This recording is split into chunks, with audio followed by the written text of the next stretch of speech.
Eu sou a Heloísa Caridade e estou aqui nesse vídeo para explicar um pouco o que é a dança ancestral, como eu prometi naquele vídeo anterior.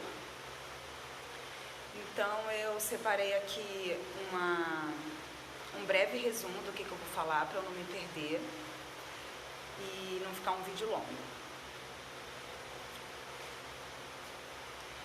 Então, assim, o que é a dança ancestral? Algumas pessoas ficam me perguntando se é, ou acham que é, uma modalidade de dança.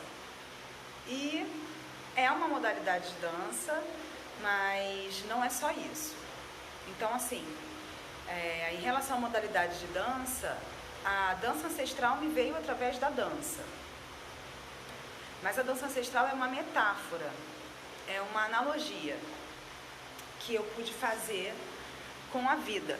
Então eu percebi um modo de percepção do mundo que é mais feminino. Ao longo desse tempo que eu venho estudando a bruxaria, que de uns tempos para cá tomou esse nome de sagrado feminino, que para mim são as mesmas coisas, bastante coisa em comum, foi só uma forma de colocar o sagrado feminino de uma forma mais aceitável dentro da nossa sociedade, né, que tem uma hipervalorização do gênero masculino e do princípio criador masculino, assim como a percepção de mundo mais relacionada com a energia masculina, relacionada ao hemisfério esquerdo cerebral.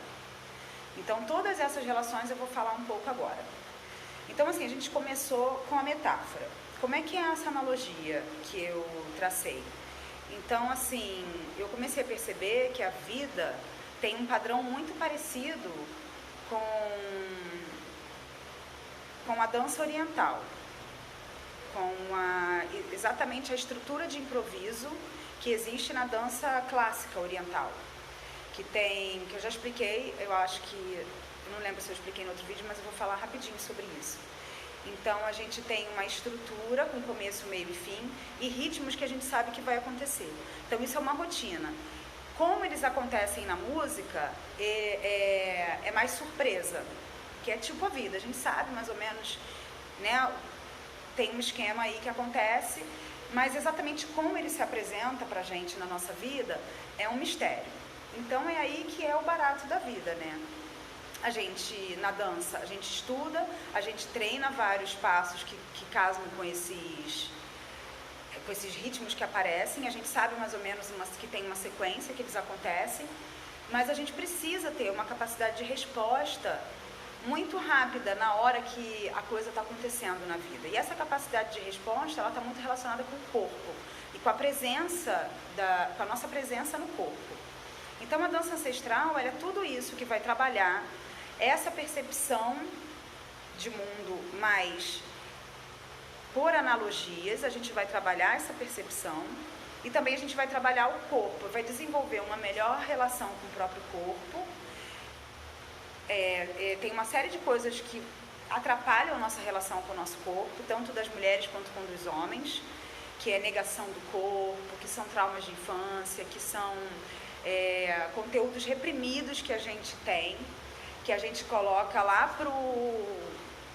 pro inconsciente.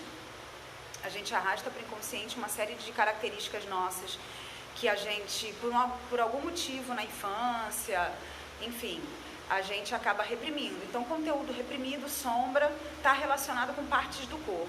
E essas partes do corpo começam a ficar mais dormentes e começam a ficar mais esquisitas. A gente não se relaciona tão bem com as partes do corpo que são correspondentes ou que estão ligadas a esse conteúdo reprimido, a essas coisas que a gente colocou na sombra, vamos dizer assim, que a gente não quis entrar em contato, emoções que a gente não quis viver, ou qualidades e características nossas que a gente não quer entrar em contato ou que são socialmente ou moralmente inaceitáveis. Então, tudo isso a gente pode trabalhar através do corpo sem necessariamente precisar que esses conteúdos sejam elaborados pela mente discursiva, mas também podem ser. Tem algumas coisas que inclusive estão no coletivo, né? E a gente vai trabalhar isso. Então, deixa eu voltar aqui para o meu... Eu falei sobre a metáfora. Deixa eu voltar, porque já dei uma volta aqui e já perdi tudo. Então o vídeo não pode passar 10 minutos. Metáfora, né? Qual é a modalidade de percepção do mundo que consegue perceber essas analogias, que consegue perceber o mundo através de analogias? E também está muito relacionado esse conhecimento, esse modo de conhecer analógico, ele está muito relacionado com um princípio que tem das leis herméticas. Isso tudo eu vou explicar melhor, mas hoje eu só vou dar uma pincelada, que é o princípio da correspondência, ou lei da correspondência. Ele diz que o micro é como o macro e que o macro é como o micro. Então, se a gente consegue perceber a relação entre o macro e o micro, a gente consegue entender que, entendendo o micro, a gente consegue entender o macro. Um espelho, quando se quebra, ele se quebra em pequenas partes e cada uma dessas partes reflete o todo. Ele não vai refletir você toda picotada. Ele vai refletir a pessoa por inteiro, só que pequenininha, em cada pedacinho do espelho. Né? É a lei do holograma, a lei do espelho. Tem muita coisa que a gente pode aprender com essas leis, mas eu quero focar agora na analogia. Então eu vou usar uma analogia que é muito fácil da gente perceber, essa sabedoria. Então se eu olho hoje em dia o ser humano já consegue ter essa percepção microcósmica,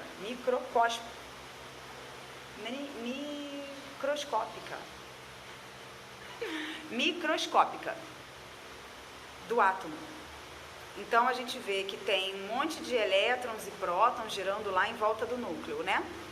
E a gente olha para o macro, sei lá, o sistema solar é muito parecido. Então tem um monte de planetas lá girando em torno de um Sol, que é um núcleo, né? E então isso é muito legal quando a gente consegue ter essa percepção por analogia. Outra forma de analogia também é quando a gente conta um conto.